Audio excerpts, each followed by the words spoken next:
it. I know maybe you've seen a lot about this, or maybe you haven't, or maybe you're, like I said, maybe you're just seeing this for the first time. But first off, I just want to say welcome back to the channel. You guys have been amazing with a lot of my shorts and a lot of my videos. Before we get into this, if you could subscribe and don't forget to leave a comment, don't forget to leave a like. It really means a lot, and I do respond to all comments. And I think I do a pretty damn good job, you know what I mean? But sorry if I do sound sick. I'm just recovering from a little cold. But today we're gonna go ahead and talk about the Pokimane drama, which if you don't know, haven't heard, or you live under a rock. Pokimane is a very famous and very prevalent content creator on Twitch. Yes, I know I said Twitch. That platform is still fucking alive and having so many people on it. I don't know how, but also they've been losing a lot of people. I know 𝗦𝗢, who quit streaming after a while, actually just signed with Kick, but that's for another topic for another day. But if you haven't seen, there was a clip of Pokimane on her stream talking about her new line of cookies that she released, these midnight mini cookies called 𝗦𝗢𝗡𝗧𝗓, and a lot of people, well, first off, a lot of people don't seem to really like them, but whatever. I haven't tried them. Maybe I'll try them. If you guys want me to try them, you know, let me down in the comment section below. But anyways, she was under a lot of scrutiny and a lot of fire for a clip that we could play right here. When people are like, oh my god, $28 for cookies? It's 4 bags.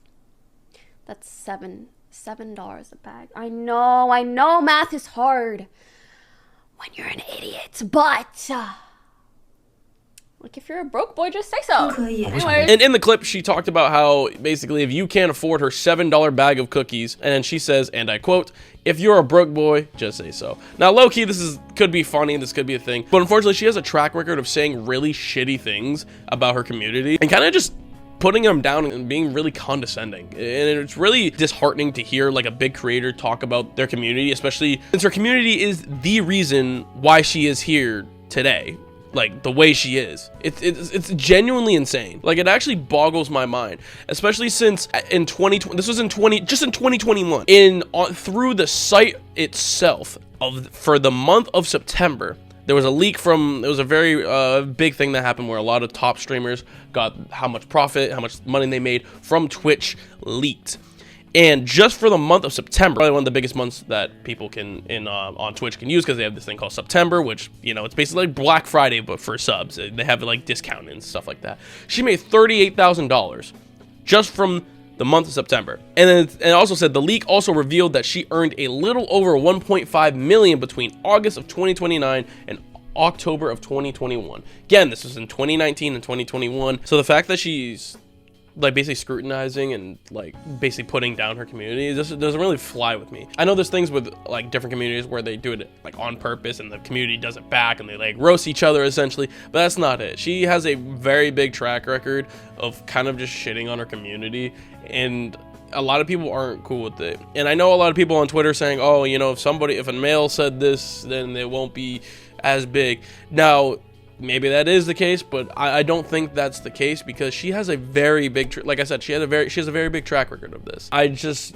don't think that everything needs to be like a gender or whatever. Like it doesn't need to be a male female type of case. It doesn't need to be doing that, because I'm pretty sure if a lot of people said, hey, you know, if you're just, because let's also flip the script here. If a lot of people on Twitter are gonna make it about male and female, what if a big time male streamer said, oh, if you're just a broke girl, just say that? Do you really think it wouldn't be as big? Because I think it would still, it could arguably be bigger, because then that guy would be called misogynistic, and then he would probably be canceled. Hey, you, the one watching this video. We need to, you know, bring you an ad. Today's video is brought to you in part by 𝗦𝗢𝗔𝗟, the best energy drink supplements on the market. And yes, I know what you're probably thinking, but Meech, there's like G Fuel and the gamer, so I don't care. I don't care. But they have some amazing flavors and even some better shakers. I mean, just look at this one. Chef's kiss. Like, oof. Love it. One of my favorite flavors is the cherry vanilla one. Oh, if you are under the age of 18, you probably shouldn't consume this, but they also do have other formulas like the focus formula and the hydration formula, which is really good. If you go to the website or the link in the description and use my code MEECH, you'll get 10% off your purchase, and it also supports me.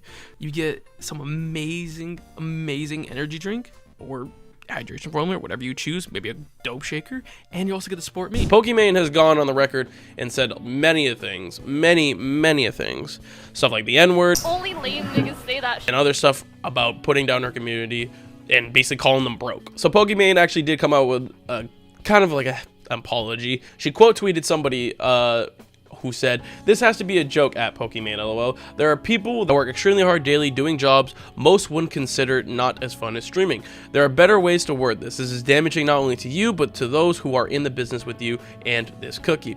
Pokimane then quote tweeted this person by saying, "While what I said was 100% intended to be a joke, I see why it came off as insensitive, and I apologize for that. I also understand the current price of the cookies may be expensive for some, and promise we'll continue to consider pricing to keep 𝗦𝗢𝗓 as affordable as possible." Now, I'm gonna be honest, this just looks like a PR type of statement.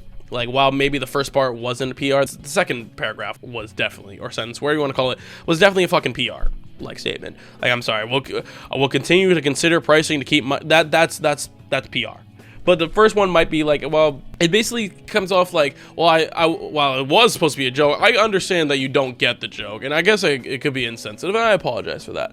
Well, yes, I can come on a video and make a joke, but not everybody's going to take it as a joke. This is why a whole bunch of comedians are always constantly under backlash for a dark humor or a semi-insensitive joke. For example, Max Rife, if you know what Max Rife is a comedian.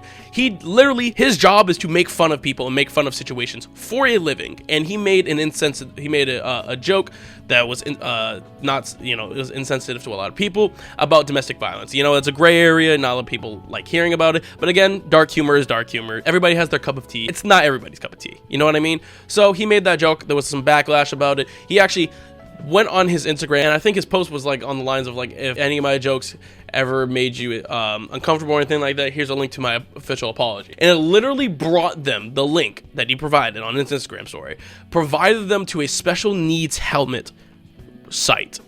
Now, some people could say that's really funny. Some people would be like, all right, you're just an asshole.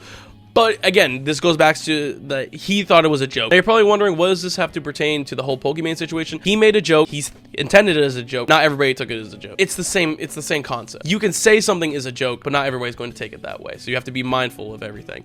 Or if you don't want to, then don't make an apology and just double down on it. You know what I mean? And that's kind of what she did. But I think a couple days or a week went by, and she actually doubled down on this. And somebody asked Pokimane in her streams about if they'll do like a Black Friday sale, because, you know, everybody does Black Friday. But that's a whole nother video. Black Friday sales are a fucking joke now.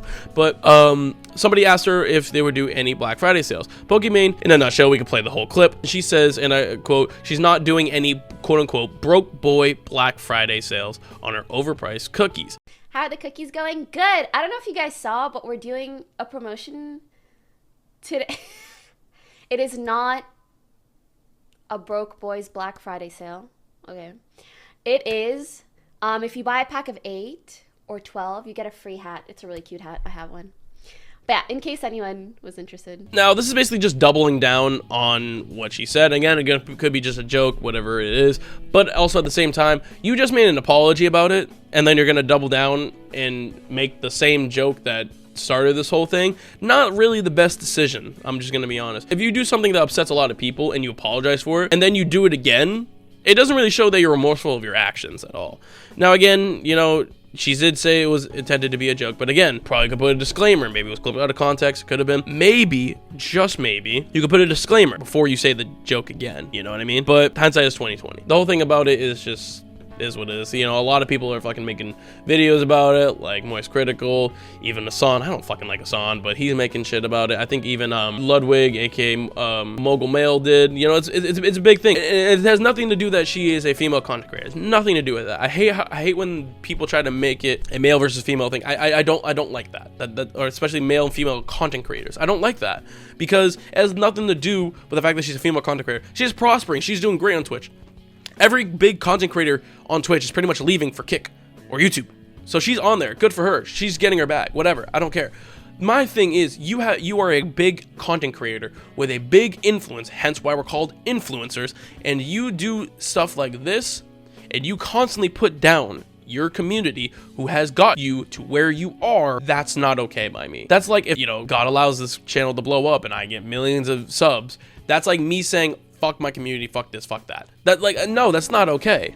It's not. Like, it really rubs people the wrong way, and it really has nothing to do with the fact that she's a female content creator. But let me know what you guys think down in the comment section below. Let me know what you guys think about the situation. If it's okay, if it's not okay, let me know. I do respond to all comments, and it really makes my day. You know, I love the fact that you guys are engaging on my videos. You guys are really loving the content I'm pushing out. I'll catch you guys in the next video, and yada yada. You know the drill. Don't do drugs. Bye.